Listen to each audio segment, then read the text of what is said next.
बिस्मिल्लाहिर्रहमानिर्रहीम।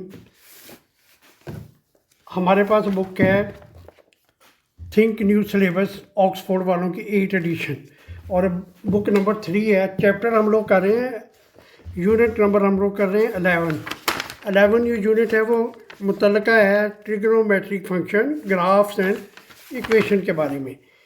अच्छा, आज की वीडियो में मैं आपके साथ तफसील से डिस्कस करूंगा ट्रिग्नोमेट्रिक रेशियोज होती क्या हैं।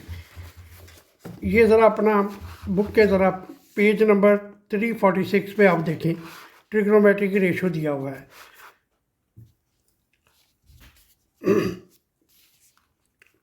ये देखें, ये एक राइट ट्राइंगल है।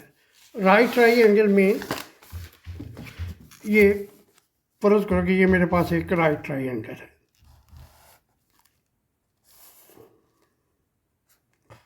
ये मेरे पास जो 90 डिग्री का एंगल है और ये है थीटा का एंगल। अच्छा, ये जो नीचे वाला हिस्सा होता है ना, जैसे ये for example A B C हम इसका नाम दे लेते हैं। ये ए बी जो है ना, ऑक्सफोर्ड वाले या दूसरे जो मतलब है कि लोग इसको पढ़ते हैं एडजेसेंट, और ये जो ऊपर वाला हिस्सा है बी सी इसको पढ़ते हैं इसको पढ़ते हैं ऑपोजिट। और ये जो 90 डिग्री के सामने वाला एरिया है ना, इसको पढ़ते हैं हाइपोटेन्यूस। अच्छा, अब आपको तो पता ही है इसकी टर्म्स क्या होती हैं। साइन थीटा होता है, कॉस थीटा होता है और टेन थीटा होता है। ये वर्ड आए कहाँ से? अगर मैं आपको सिर्फ ना आसानी के लिए, इसको याद करने के लिए, अगर मैं आपको कुछ थोड़े से आसान से वर्ड बता दूं तो आपको आसानी हो जाएगी इनको याद करने में। जैसे साइन थीटा है, इसको अगर हम 100 पढ़ें, 100 का मतलब है साइन, एस का मतलब साइन, ओ का मतलब अपोजिट और एच का मतलब हाइपोटेन्यूस। इसे हम ऐसे भी लिख सकते हैं, sine theta is equal to opposite over hypotenuse.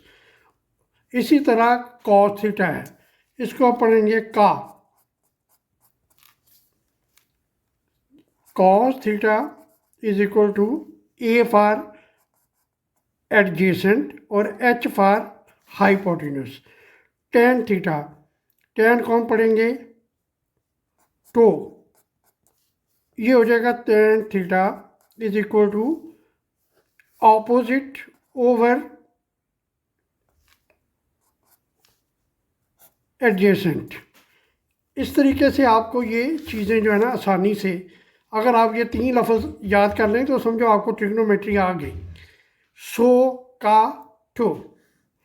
अच्छा, अगर आपको ये भी तरीके करने में थोड़ी सी मुश्किल आ रही है तो मैं आपको ना, जैसे हमारे 9th-10th क्लास में इंडिया पाकिस्तान में इस चीज़ को जैसे पढ़ते हैं, मैं वो भी आपको बता देता हूँ। जिस तरीके से भी आपको आसानी हो इसको मेमोराइज़ करने में, आप इसको कर सकते हैं। जैसे ये फ़र्ज़ करें ट्राइंगल है हमारे पास, राइट ट्राइंगल। हमारे 9th-10th क्लास वाले पाकिस्तान में जो हैं, वो इंडिया में भी वो लोग इसको क्या पढ़ते हैं? इसको पढ़ते हैं बेस। और ये जो एरिया है इसको वो पढ़ते हैं परपेंडिकुलर।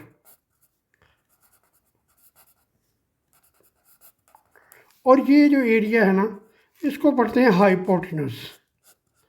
हाइपोटेन्यूस फॉर एग्जांपल, अगर आपने पढ़ना है साइन थीटा, साइन थीटा। अच्छा, इसके लिए मैं ना बड़े एक स्पेसिफिक वर्ड हैं, बड़े आसान से, जो मैं यूज़ करता हूँ नॉर्मली। साइन थीटा का जैसे सम पीपल हैव, ये कैसे हो जाएगा? S for sine theta, P for perpendicular और एच फॉर हाइपोटेन्यूस। इसी तरह कॉस थीटा, कॉस थीटा के लिए आप इसे पढ़ सकते हैं कर्ली ब्राउन हेयर।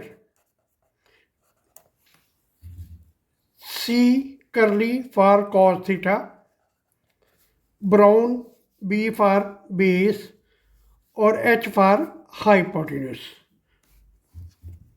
आगे लफ्ज़ है टेन थीटा। टेन थीटा के लिए आप जो लफ्ज़ बड़ा आसानी से पढ़ सकते हैं, थ्रू प्रॉपर ब्रशिंग पढ़ सकते हैं। जैसे थ्रू से टेन थीटा हो गया, पी से परपेंडिकुलर और ब्रशिंग से हो गया बीज। ये चीज़ें आपको ना बड़ी आसानी से, ये अगर आप इस तरीके से पढ़ेंगे ये भी आसान है, लेकिन हमारे लोग यहाँ ज़्यादातर इसको इसी तरीके से पढ़ते हैं। Some people have curly brown hair through proper brushing. ये बस 3-4 वर्ड हैं, अगर आप इनको याद कर लें तो ये आसानी से आपको याद हो जाएंगे, ये ट्रिग्नोमेट्रिक रेशो। अच्छा, जैसे ये है 4 ही वर्ड हैं, सो, काटो, और दूसरा है curly brown hair, curly brown hair some people have through proper brushing. अच्छा, एक और मैं चीज़ आपको बता दूं, नेक्स्ट पेज में मैं आपको डिटेल के साथ वो बताता हूँ, वो चीज़ जो हमें याद रखनी है इसमें, और वो हमें ट्रिग्नोमेट्री में बड़ी ही बार बार यूज़ होनी है। मसलन